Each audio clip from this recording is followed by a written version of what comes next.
Hello, everybody. Thank you, Fabio, for the small introduction. So I will talk to you about predicting customer churn for beverage machine using a machine learning solution. I did also, before starting this project, I did a small course online at EPFL to update my knowledge in machine learning and to be sure to be up to date. So, I know not a lot of presentation had introduction in the other session, so I don't know if it's not in fashion anymore, but I will still do it. So I will talk about the business, then the problem that we would like to solve using machine learning, the importance of existing customers, and what is our beverage machine data. Also how we process the relationship amongst the categorical data. Then how we choose the estimator to use. And then what is our machine learning solution, the process in place, how we diagnose and the service people and sales people work. And the first result of this project and what we would like to do to understand better the predictions and the conclusions of this project. So the business is full service for beverage machine, including beverage machine deployed at a customer. It can be free on loan or rental. And beverage ingredient delivered, so it's coffee beans, soluble coffee, powder milk and chocolate, and the brands are, for example, Nescafé, Bondi. It's a bit different than espresso, where you have capsules. Here we are really in another segment, and management of preventive maintenance and repair. So it's really a full solution. And so the customer point of consumption that we used to call POC is referring to the location where a beverage machine is installed. And when we talk about a churn POC, is a location where a machine has been definitively removed and is not dispensing beverage anymore. So we try to avoid churn and retain our customer. So the problem is that we have a high churn rate. It's not necessarily that we are doing bad in our business, because due to the nature of the business, the company are sometimes running on contracts. So it can be on hospitals, so they have a 2 years, 3 years, or 4 years contract. And at the end of the contract, they simply change the provider. But still, we think there is improvement there, so that's why we started this project. And the goal is to try to predict which customer is more likely to churn and to retain this customer. So to give you an idea, we calculated, and on average, we have 20% yearly churn in our business. And a churn machine generates one-time cost for removal and also some variable cost until a new location is found. And by giving the sales with the highest churn likelihood, the machine with the highest churn likelihood, or the POC with the highest churn likelihood, they can act on it. So that's the idea behind this project. And the goal is to help them to retain more customer, and at the end to increase also the company deployed beverage machine park and also improve the customer experience. So in the importance of existing customer, it's even more than just retaining customer, because existing customer are our best ambassadors and the way to grow our business further, because it will cost you more to acquire a new customer than to retain an existing one. And by increasing the customer retention, you will increase also the profits, and you have much more success to sell to customer you already have than to sell to a new customer. And loyal customers tend to spend more, And according to some study, it takes like between 6 months to 1.5 years before a customer starts to be profitable, because you have all this acquisition costs to counter. So on the data, when we started, we had to think also how do we manage the data.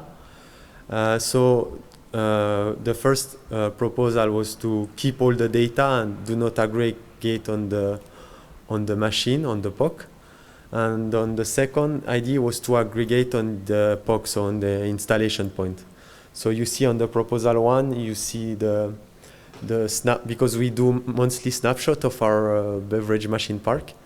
And for example, installation point 2 appears several times in proposal 1, but only once in proposal 2. So proposal 1 was more if we wanted to go to kind of time series analysis or something like that. And you need really a lot of data, and we are starting the project. And proposal 2 was, the idea behind was to do a prediction based on the actual state of the machine. What is the prediction? What is the likelihood of the customer to churn in the actual state, based on the aggregated historical data? So then we had to think also, for example, to manage the missing data. Here is a quick example. So, for example, for date, we had to put a minimal date, maximal date. How do we replace outliers? For example, you can use median or mean depending on what fits best. And here, for example, the depreciation start in reality is the age of the machine. So here, for example, we see that on average our machine have more than 1,000 days. Then we had to think how do we study and manage the categorical features, because usually with numerical data you can do correlation, but when you have categorical data and you want to see if they are independent, you have to find some what we call association measure. And I tried with Kramer's V. Kramer's V, we have to know that it can be heavily biased estimator because it overestimates the strength of association. So you see that it's really symmetrical on the first picture. And then I tried with TileView, and here by swapping the two variables, their values are different. And so the map is not symmetrical. So you can see a small association between, for example, positioning and channel of the machine, but not much the inverse. And that helps us to maybe remove few features and keep the ones that are not highly dependent and that can really add value to the model. Then I tried 5 estimators on this project. So I tried logistic regression, the key neighbors, the decision tree. So logistic regression is making prediction using a logistic function. Key neighbor is regression based on the nearest neighbors. It can be used sometimes in algorithms similar to when Amazon gives you recommendation or Netflix tells you you might like this movie because other people who have similar taste than you tends to like it. It's not that they use only that, but it's something that can be used in this kind of field.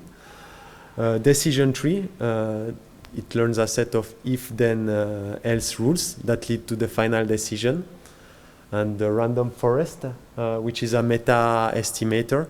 So it can, to approximate, we can say it's a forest of decision tree, but that's why we call it a meta estimator. It's like multiple decision tree trained and voting, and the random forest take the majority of the votes to make prediction. And XGBoost, which is also a meta estimator and ensemble of weak prediction models, and can be decision tree. And this one is really performing quite well in Kaggle competitions, which is a website also that organizes some competitions around machine learning. And we did not use only accuracy to rank the algorithms to use, but mostly also F1 score, because there was some imbalance in the data. And F1 score can help also to rank the best algorithm. So why use these algorithms? To help, I used a flowchart from scikit-learn. It helps you to quickly select. You can see it on the bottom right of the screen. It can quickly help you to see which algorithm will be helpful in your case. And for example, I prefer the logistic regression to linear SVM, support vector machines, because it works well with SVM works well with unstructured data and semi-structured data like text and images, while logistic regressions tends to work with already identified independent variables. So what I mean is that we know already in our data if the beverage machine customer has churned or not. We used also key neighbor classifiers because it works differently, and it's worth to give it a try. It relies on distance for classification, and then random forest and XGBoost, which are ensemble classifier.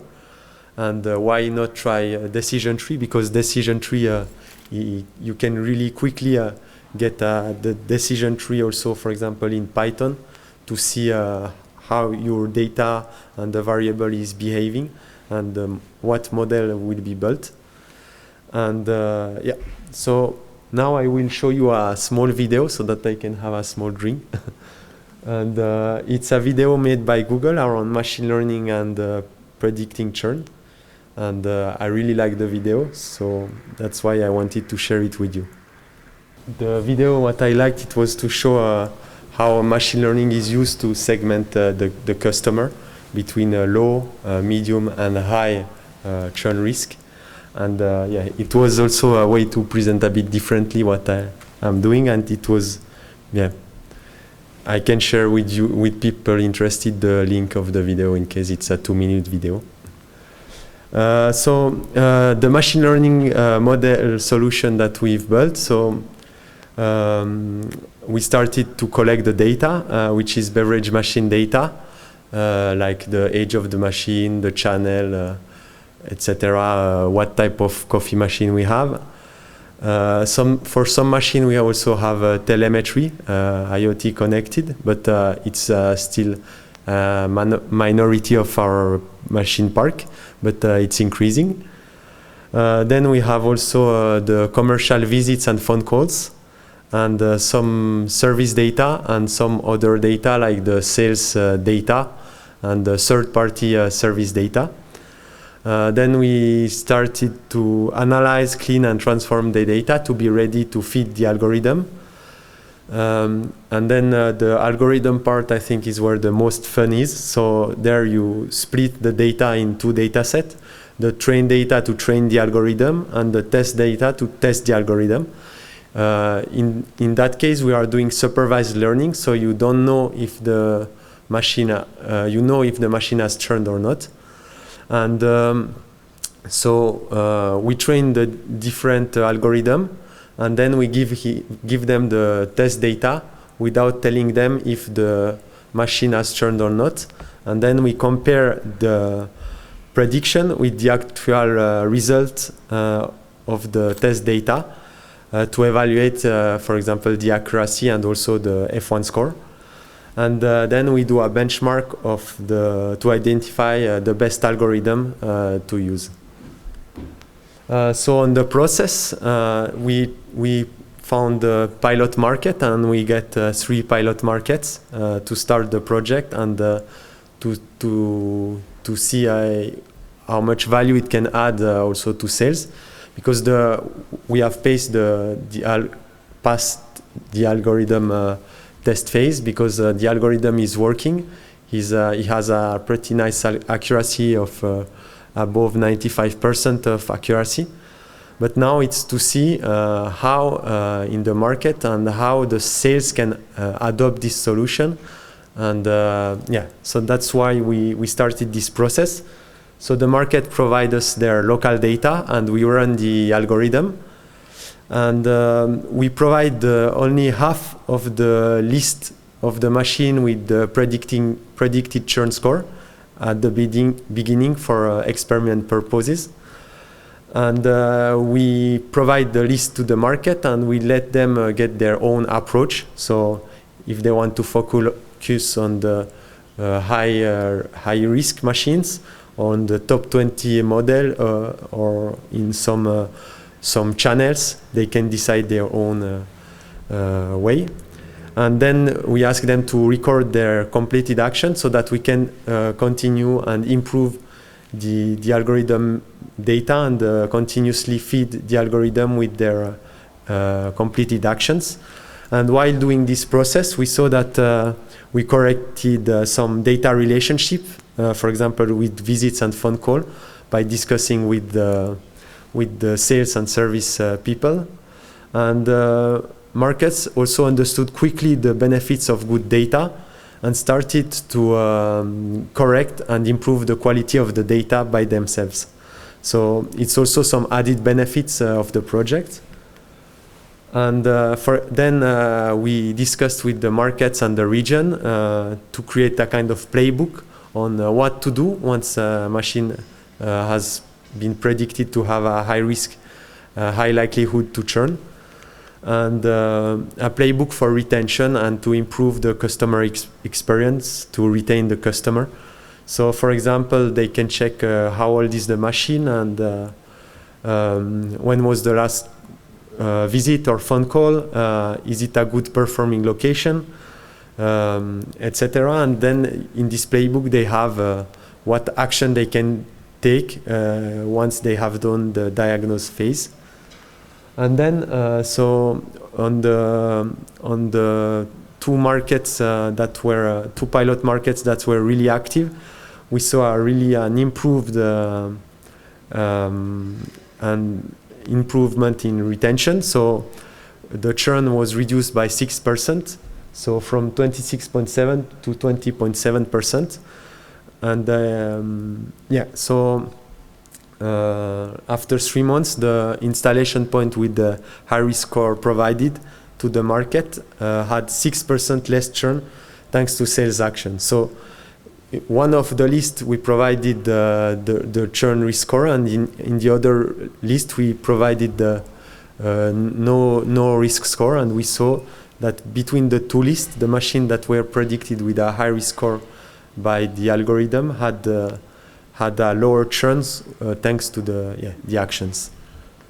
And it's always nice when the data backs your project. So we saw an increase in the retention rate for the pilot market since we started the project. And but the market sometimes asked me, is there a way? Because sometimes I give them the list with the variables that tends to be responsible for the churn, like the age of the machine, the number of incidents, or the decrease in the sales average, etc. But they asked me, can you provide just the reason for the churn?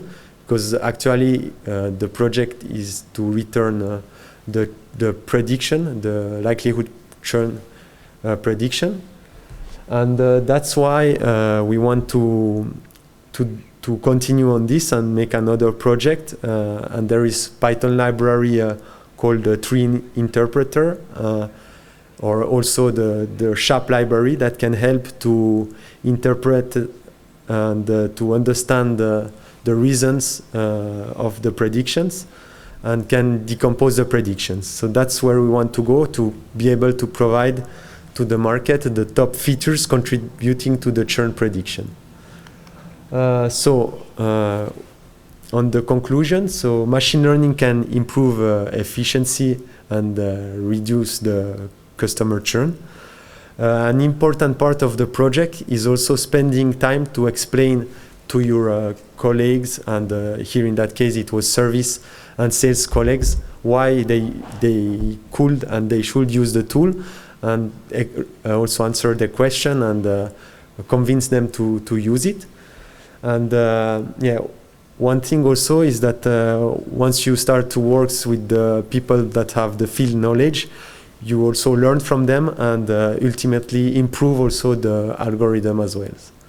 So the project was to retain our customers. So thank you for listening, and if you have any question, we have time.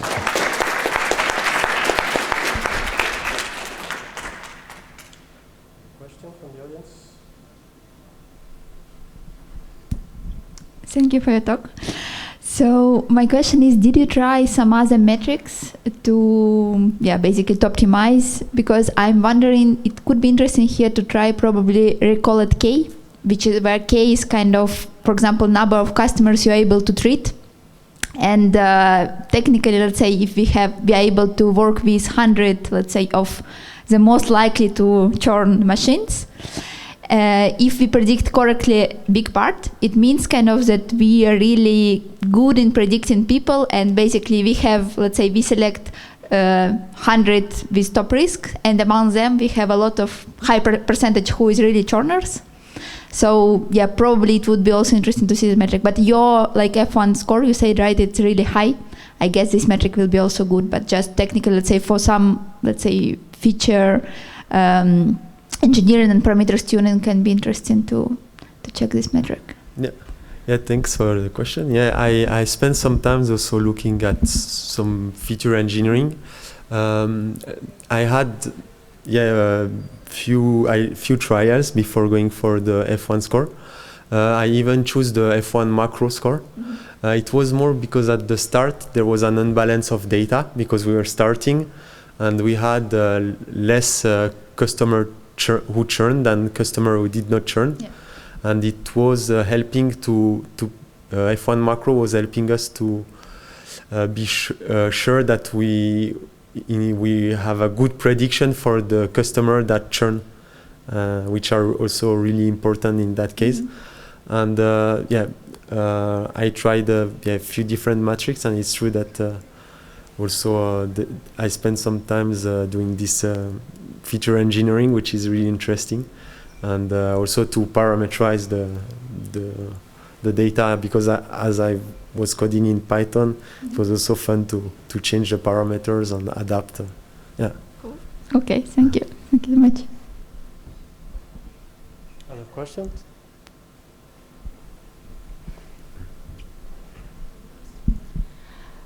Could you give us some top most important features that you used for the churn model? Yes, so the top features, and because I used a lot of features, because I thought, if they are available, why not use it? And it really improved the model. But the top features that tends to also that I provide to the sales, because they tend to have a higher correlation to churn, where like the age of the machine, decrease in the sales, and some models tend to churn more. And then we have the thing is that sometimes for some machine we don't have all the data, but even partial data is enough. But when we have like telemetry data is really helping, and we in the really features that were adding value, there was also the incidents, the number of incidents, when was the last incident, the last visit, the number of visits to the machine, if there is enough engagement with the customer, and also the channel, because of COVID period, for example, restaurant was a difficult channel in that period. So these are more or less the features that we shared with the salespeople.